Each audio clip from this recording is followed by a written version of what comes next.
Bukod sa maliliit na nilalang na di umano'y sumama sa honeymoon ni na Weng at Richard, may isa pa raw nilalang na gumambala noon sa bagong kasal.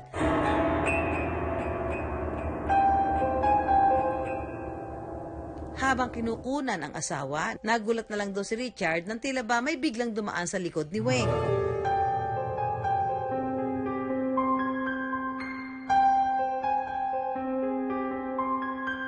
Pero pagtatapat ni Weng, ang di umano'y nilalang na nagparamdam sa kanila ni Richard noong sila'y nag-honeymoon, dati na palang umaaligid sa kanya. Yung nararamdaman ko pag nakikita ko siya, minsan bigla na lang kikilabutan eh. Minsan napakiramdam ko, para ako may bantay, nakasunod lang siya sa akin. Hindi naman, kasi nung mga time na nag-umpisa siyang makita ko, hindi naman siya lumalapit eh. Nakadistansya lang siya. Not until nung nagkaroon ako ng asawa. At kung bakit daw itong muling nagpakita sa kanilang honeymoon, posibleng dahil hindi raw nito matanggap ang pagpapakasal ni Weng kay Richard. Maging ang mismong ama ni Weng na si Mang Rodolfo, pinagpakitaan daw ng nasabing nilalang. Ako din, nakita yung lalaking sumusunod kay Weng.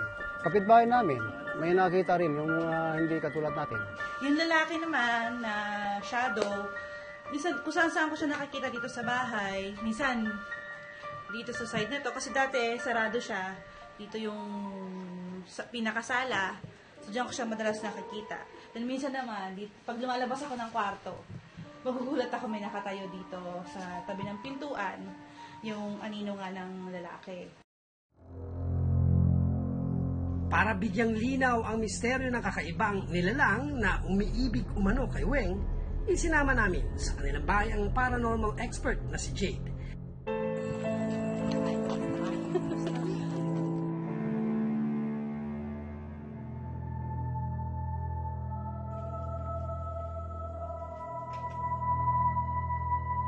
The moment I arrived, ang napansin ko dun sa lugar nyo, it used to be, or let me just say, it's a place na rich in elementals talaga.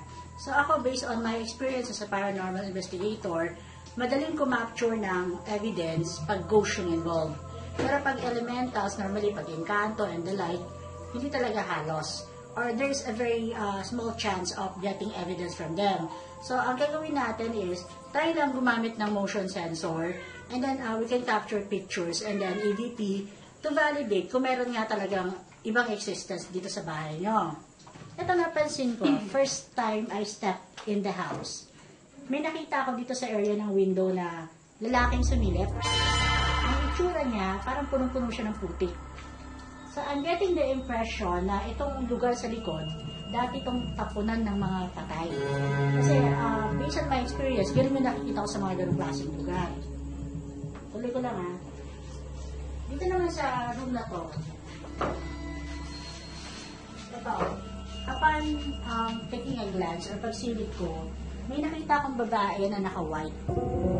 I think mga around 20 yung age, if I'm going to describe. Hindi siya mukhang bruha, hindi siya nakakatakot tingnan, pero maitim na maitim yung mata niya. And I was somewhat getting parang sort of message na itong girl na to is a rape victim. Itong motion sensor, itatry natin iwan dito sa room para tingnan natin kung meron siyang makukuhang motion.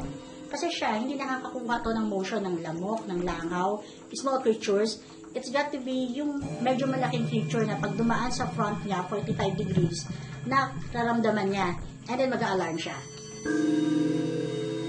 Sa pagpapatuloy ng investigasyon, iniwan ni Jade ang motion sensor sa loob ng kwarto ni Weng.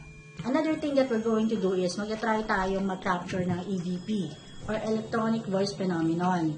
Sometimes kasi the spirits, they communicate with us through electronic devices.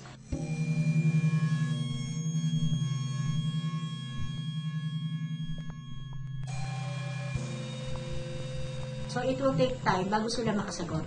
Kailangan bigyan natin sila ng time. But pag nag-EVP kami, talagang we try to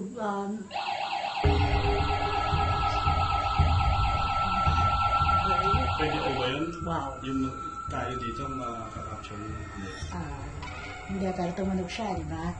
Okay, first question. ikaw ba yung nagpatunog ng motion sensor?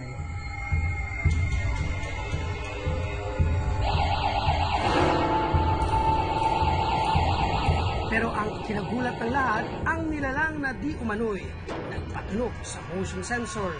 Hindi pala espiritu, isang lalaki. Babae ka ba?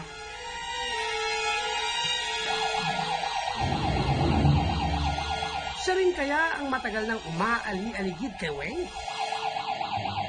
So, na-rape ka ba? Ang motion sensor bigla na lang tumunog ng napakatagal.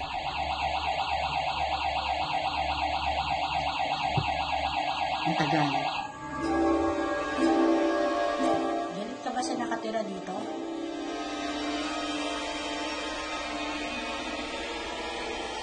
Gusto mo bang paalisin kanila? Sa uli, hindi na raw muling nagparamdam ang babae. Hindi rin nabigyang linaw kung sino ang nilalang na gumagambala kay Weng.